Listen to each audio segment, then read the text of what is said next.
pulling stuff off, we ripped that off because I do remember putting this over top, but I didn't pay too much attention where it was going, and looks like it's on the fuel rail.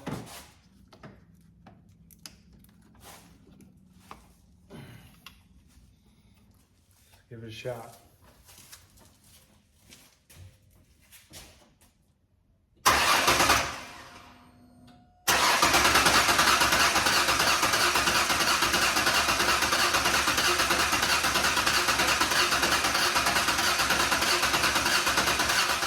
Well, after hooking up my scanner and verifying that there's RPM because the tag doesn't move, I checked all the wires twice, pulled them apart, checked for broken pins, bent pins.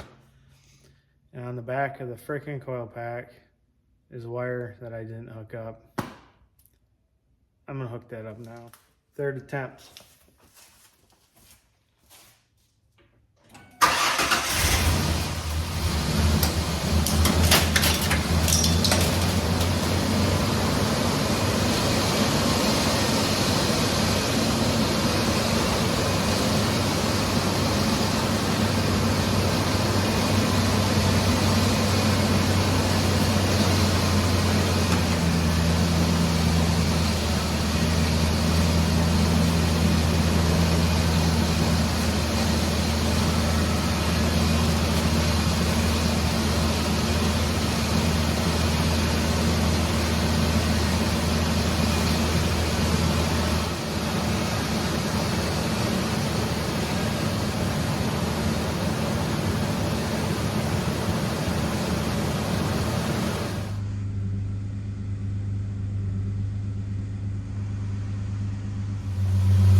Once it gets up to temp, we'll make sure there's enough antifreeze in it, and then I have the bottom of the radiator put on yet.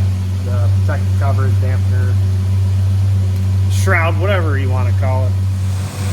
This is that line we post clamp it.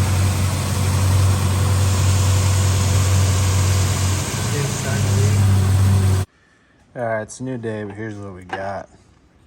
So this is actually our line, and then it has this little sleeve that goes over it. I didn't know this. So, called my brother who works on shit all the time. He's like, just use this line. So this is a fuel injection, pressure rated line. And this will take this place. You can see the difference here. It's a much bigger line. And then I bought some of the more heavy duty clamps, so we know we're getting clamped pretty good. So let's get this thing finished up today. So as usual, I'm probably gonna block the whole view of this, but it comes down in here. Take my razor blade.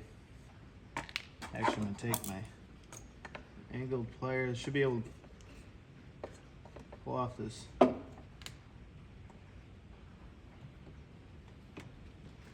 top hose. And then we're left to that little quarter line. And now we just need to get it cut off.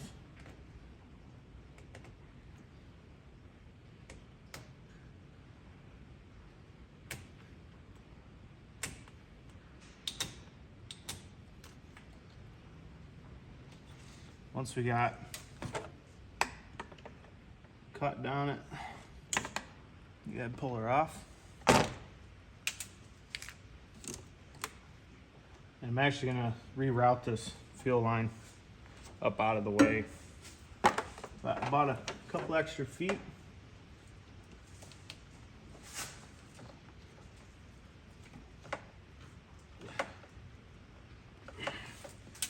Make sure that's on there good. We can run our clamp.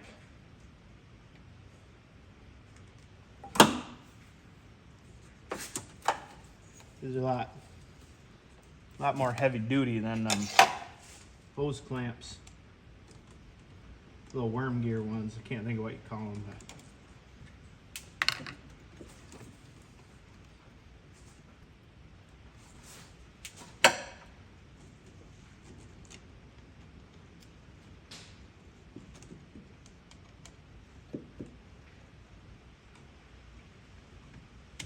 On the other side, same thing. Make sure that's on there good.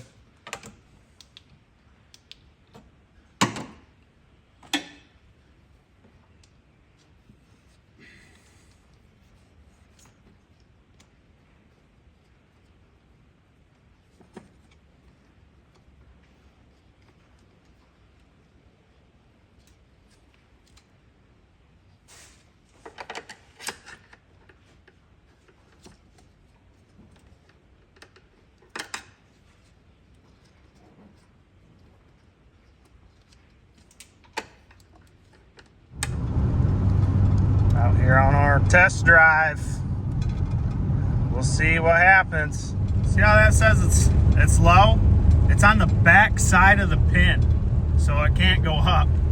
So at some point, it went all the way around. And for the most part, it's running all right. I think the radiator is leaking a little bit since I disturbed it, but I catch it leaking now and then, but it looked like the cap was leaking a little bit, so I took it back off, cleaned the seal, and we'll find out when we get home if it's leaking. And then I thought I had the back passenger valve cover gasket bolt tight. I didn't. It was a little bit loose, so it was leaking a little bit of oil out down on the exhaust manifold. I tightened that up. That seemed to take care of that, but you know, all this is at an idle. You're not actually driving down the road, so this will be our first test. All right, so the Ranger, I believe, is done. It's out of here.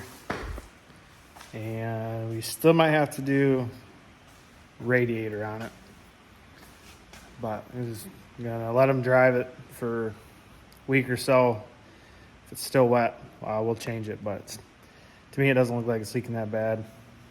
And it's like the alternator's not charged enough. It's putting out 14 volts, but amperage is what you're really looking for. So when I pull the negative off the battery, it dies. So, but when you turn the heater fan on high, turn the headlights on, no issues. I mean, it doesn't even feel like it's dragging down or anything. So I don't know.